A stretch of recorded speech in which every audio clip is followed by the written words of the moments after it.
વડોદરામાં પત્ની જ બની પતિની કાળ, પ્રેમી સાથે મળીને રચી હત્યાની એવી સાજિશ જે સાંભળીને તમે પણ ચોંકી જશો। જુઓ આ ખાસ અહેવાલ। મોતને હરાવી પરત ફર્યો ગિરીશ।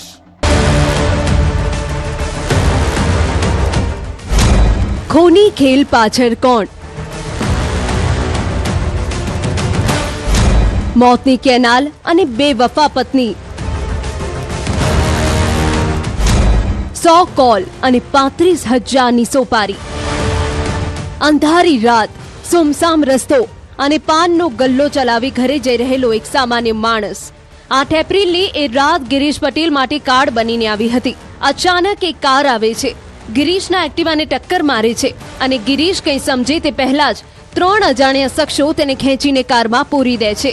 છાણીથી દુમાળ અને ત્યાંથી સાવલી અપહરણકારો ગિરીશને મોતની મુસાફરી કરાવી રહ્યા હતા।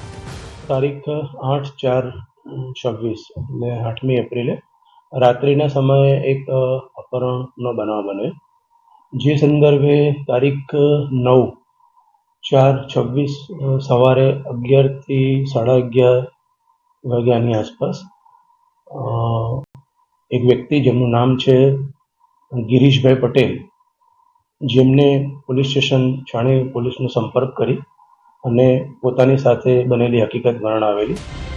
અપહરણકારોનો ઈરાદો માત્ર અપહરણનો નહોતો, પણ ગિરીશને દુનિયામાંથી મિટાવી દેવાનો હતો। સોજિત્રા પાસે વહેતી કેનાલના ધસમસતા પ્રવાહમાં ગિરીશને ફેંકી દેવામાં આવ્યો। અપહરણકારોને લાગ્યું કે ગિરીશનું પ્રકરણ પૂરું થઈ ગયું, પણ કહેવાય છે ને, રામ રાખે તેને કોણ ચાખે। મોતના મુખમાં ગિરીશને કેનાલના એક પિલરનો સહારો મળી ગયો। 3 કલાક સુધી પાણી વચ્ચે જિંદગી અને મોતની જંગ લડ્યા બાદ ગિરીશ જીવતો બહાર નીકળ્યો અને સીધો પહોંચ્યો પોલીસ સ્ટેશન। એમનું અપહરણ કૌશિક નામના વ્યક્તિ અને એમની સાથે સંકળાયેલા બીજા 4 થી 5 ઈસમો દ્વારા કરવામાં આવ્યું છે, એવી છાણી પોલીસ સ્ટેશનને એમને હકીકત જાહેર કરેલી। 7 ફેરાનું અપમાન। પોલીસે કૌશિક અને તેના સાગરીતોને તો દબોચી લીધા, પણ જ્યારે પોલીસે ઉલટ તપાસ શરૂ થઈ ત્યારે ખરો ધડાકો થયો। આ કાવતરાનો માસ્ટર માઇન્ડ કોઈ ગેંગસ્ટર નહીં, પણ ગિરીશની પત્ની ફાલ્ગુની હતી। હા, જેની સાથે લગ્ન કર્યા હતા એ જ ફાલ્ગુનીએ પોતાના પ્રેમી કૌશિક શર્મા સાથે મળીને પતિના મોતની પટકથા લખી હતી। કૌશિકે ગિરીશને રસ્તામાંથી હટાવવા 35,000ની સોપારી આપી હતી। કૌશિક જે છે એ ફરિયાદી ગિરીશ પટેલની પત્ની ફાલ્ગુની જે છે એના સંપર્કમાં હતો।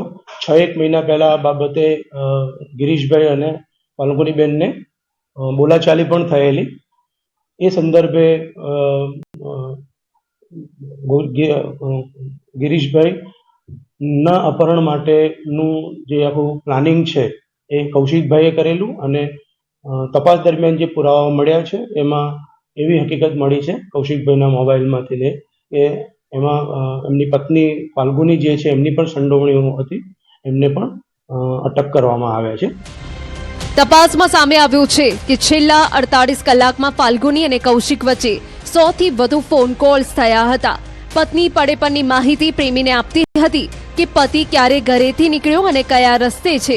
હેર સલૂન ચલાવતા પ્રેમી સાથે રહેવા માટે પત્નીએ પવિત્ર સંબંધને લોહીથી ખરડવાનો પ્રયાસ કર્યો। હાલ તો છાણી પોલીસે પત્ની, પ્રેમી અને સોપારી કિલરો સહિત તમામને જેલના સળિયા પાછળ ધકેલી દીધા છે। વડોદરાના કિસ્સાએ સાબિત કરી દીધું છે કે ગુનો ભલે ગમે તેટલો સાવચેતીથી ઘડાયો હોય, કાયદાના હાથથી બચવું અશક્ય છે। વડોદરાથી હાર્દિક દીક્ષિત, ન્યૂઝ 18 ગુજરાતી।